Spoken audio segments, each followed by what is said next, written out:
Right, hi, in this video we're going to look at motion with constant acceleration, and we're going to come up with two, or what's known as the Zubat equations, or formulae for motion with constant acceleration. So we're going to do it by example. So a particle is moving in a straight line from P to Q with constant acceleration 2 meters per second squared. Its velocity at P is 3 meters per second, and it takes 8 seconds to reach Q. Find A, the velocity of the particle at Q, and B, the displacement from P to Q. Now, it's a good idea to draw a diagram. So in this example, I've given you the sort of diagram. So here's P and here's Q. Start with an initial velocity of 3 meters per second. Okay, and we want to find what the final velocity will be at Q.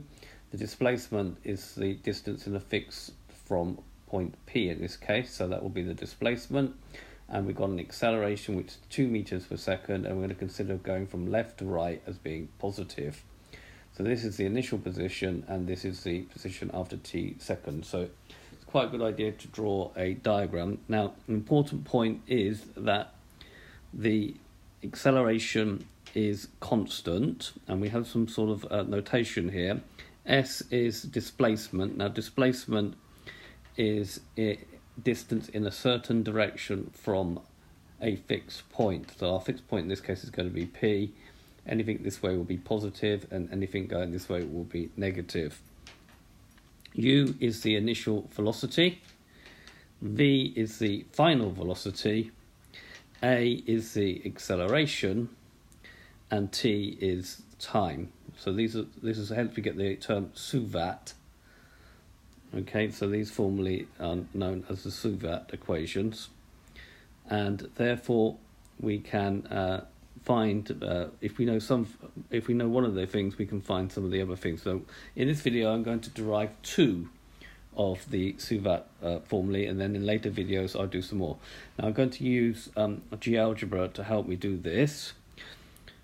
Okay, so we've got here a particle here, okay, and if we start the animation, the particle will move from P, and Q is about 88, so it'll stop here. Okay, the important thing is the acceleration constant in the first 8 seconds? So let's have a look at this again. So we'll reset the animation. We'll draw in the velocity time graph. So we've got meters per second and time in seconds. The initial velocity is 3, so there's a point there of 3, so the initial velocity. If we start the animation, okay, we will see that the acceleration is a constant, because it's a constant because we've got a straight line. If we've got a curve, then we haven't got a constant acceleration, and these formulas don't apply. Okay, so after 8 seconds, it reaches this point here, which is 19. Okay, we can find the acceleration. So the acceleration is constant by taking any 2 points. Let's take that one there. That distance there is, let's take this one here. This distance here is,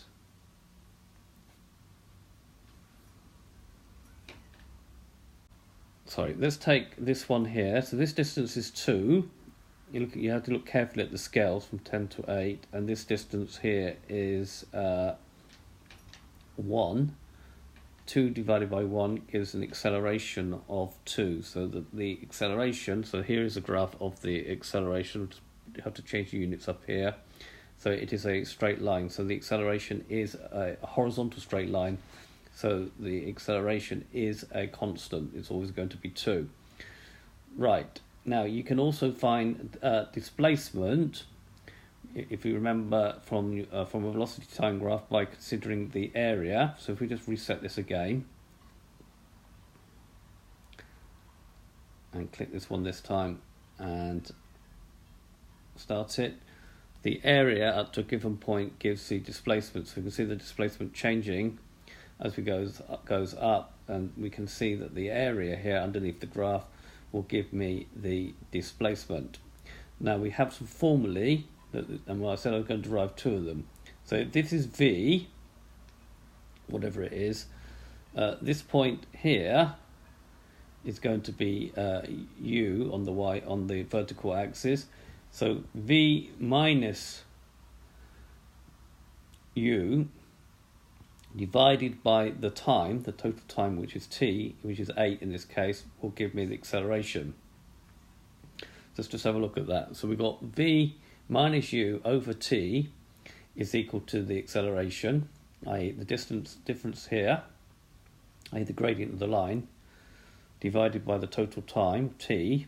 If we rearrange that, v minus u is equal to at, and then if we add u to both sides, we get that v is equal to u plus at. So this is the first Zubat equation. Now, as we know, the area underneath the graph gives displacement. So the area under the graph, this is actually a trapezium drawn on its side. Okay, so this distance here is u, okay, and this distance all the way here is v. And to find the area of a trapezium, you add together the two parallel sides. So it's u plus v.